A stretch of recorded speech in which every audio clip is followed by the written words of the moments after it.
When people ask for the best investment books they must read, they are often really asking a deeper question. Where does real understanding come from in a world full of noise? Investing books are not magical manuals that turn readers into profitable investors overnight. Their true value lies elsewhere. The right books reshape how you think about risk-time behavior and uncertainty.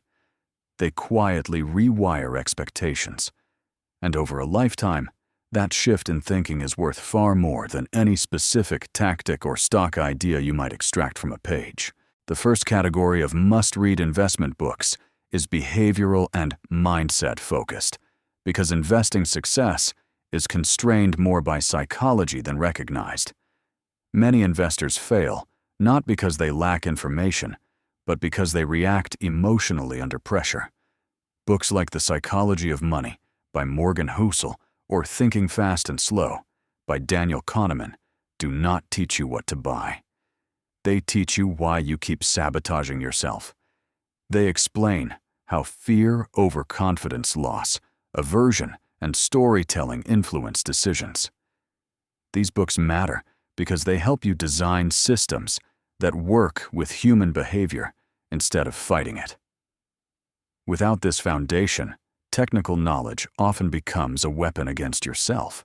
The second essential category is value and long-term investing philosophy. These books focus on how to think about businesses, not tickers. The Intelligent Investor by Benjamin Graham remains essential not because of its formulas, but because of its philosophy of margin of safety and emotional discipline. It teaches you that investing is not about predicting markets, but about protecting yourself from being wrong. Similarly, Common Stocks and Uncommon Profits by Philip Fisher shifts attention to business quality, management integrity, and long-term growth potential. Together, these books form a mental framework for evaluating investments as ownership, not speculation. Another group of must-read books centers on market history and cycles. Investors often believe the present moment is unique.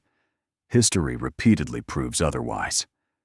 Books like Manias, Panics, and Crashes by Charles Kindleberger or A Random Walk Down Wall Street by Burton Malkiel show how markets behave across decades and centuries. They reveal recurring patterns of boom-bust and recovery driven by human behavior. Reading these books builds humility. You stop expecting certainty and start preparing for variability. This perspective alone can save investors from catastrophic mistakes during euphoric or fearful periods. Then there are books focused on practical investing structure and simplicity. Titles like The Little Book of Common Sense Investing by John C. Bogle emphasize low costs diversification and long-term discipline. These books are often dismissed as too simple, yet they reflect how many of the most successful investors actually operate. Simplicity is not ignorance, it is robustness. These books teach you how to build portfolios that survive imperfect decisions and unpredictable markets. They matter because complexity often fails when conditions change. A smaller but important category includes books on trading probability and risk. Even long-term investors benefit from understanding how traders think about risk and uncertainty. Books like Trading in the Zone by Mark Douglas or Fooled by Randomness by Nassim Nicholas Taleb help readers understand variance randomness and the difference between skill and luck. These lessons are uncomfortable but necessary.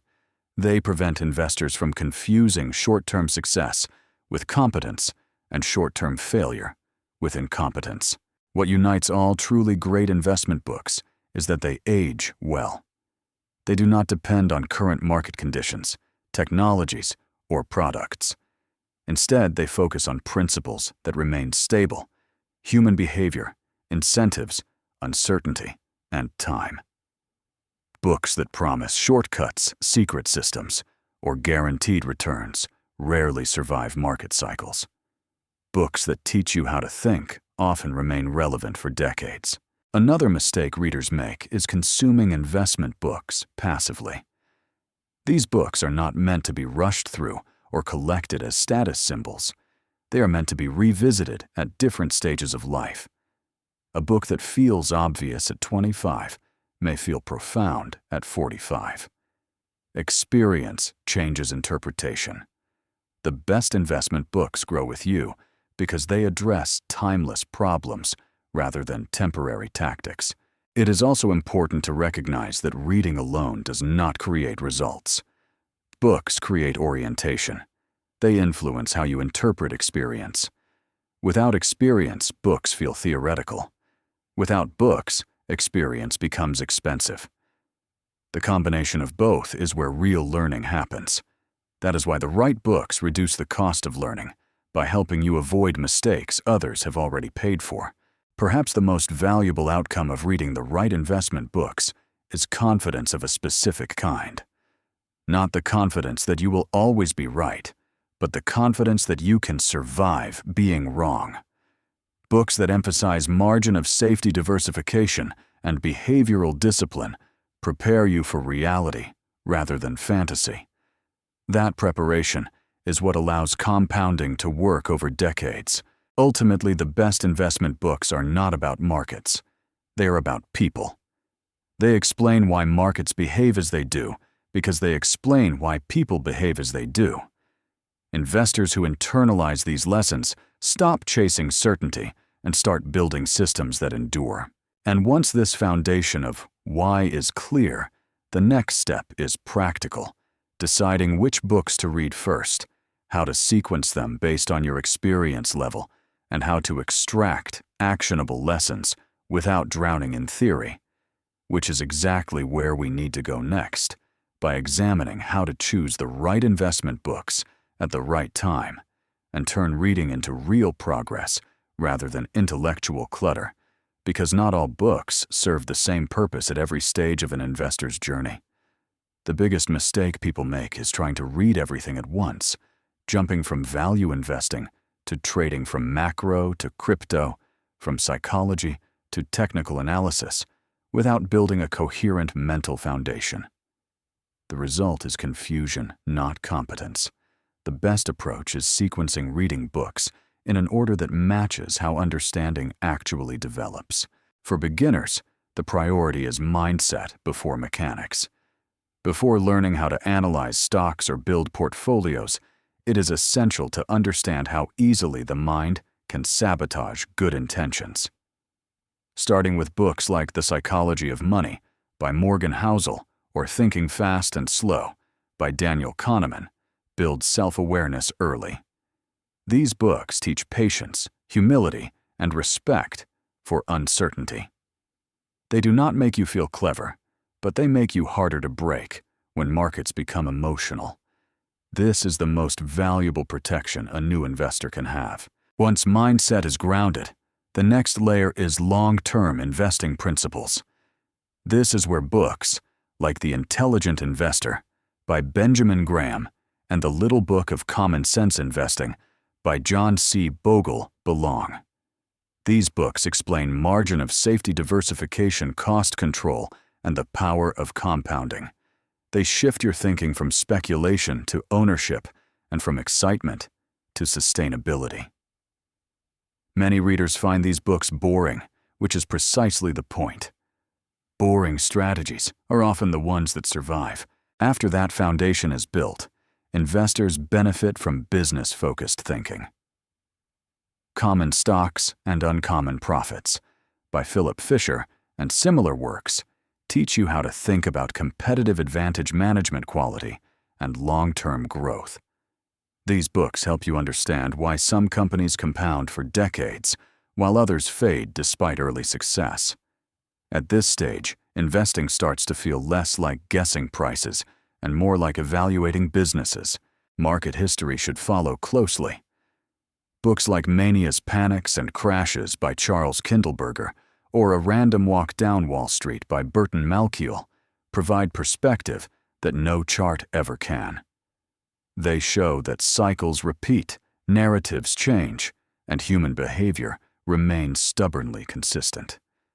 Reading history reduces overconfidence and prepares you emotionally for both booms and busts.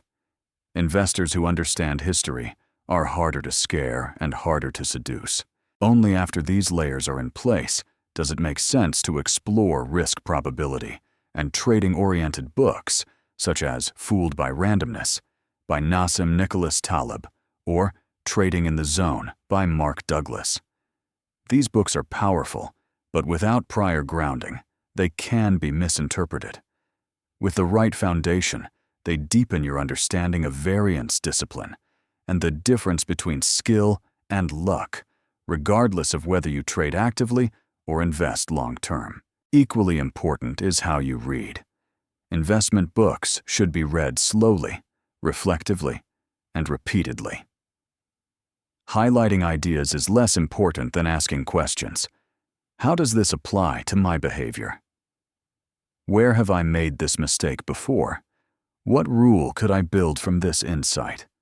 The goal is not to finish books, but to let them change how you respond to real situations. One well-digested book is more valuable than 10 skimmed ones. Rereading matters more than people admit. The same book read at different stages of life delivers different lessons.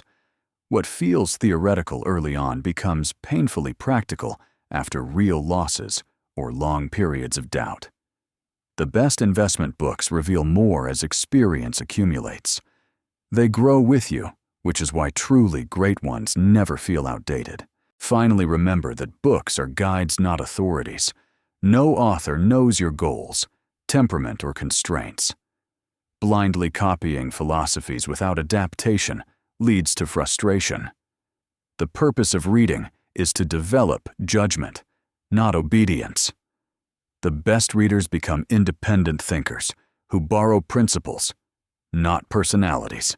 In the end, the investment books you must read are not the ones everyone talks about, but the ones that change how you behave when it matters most. They make you calmer in chaos, more patient in boredom, and more disciplined when temptation appears. That transformation, not any specific strategy, is the real return on reading. If this guide helped you think more clearly about how to approach investment books, consider subscribing to stay with these long-form conversations focused on durable thinking rather than quick answers, and leave a comment sharing which investment book changed your perspective the most, because that answer often reveals where your journey truly began.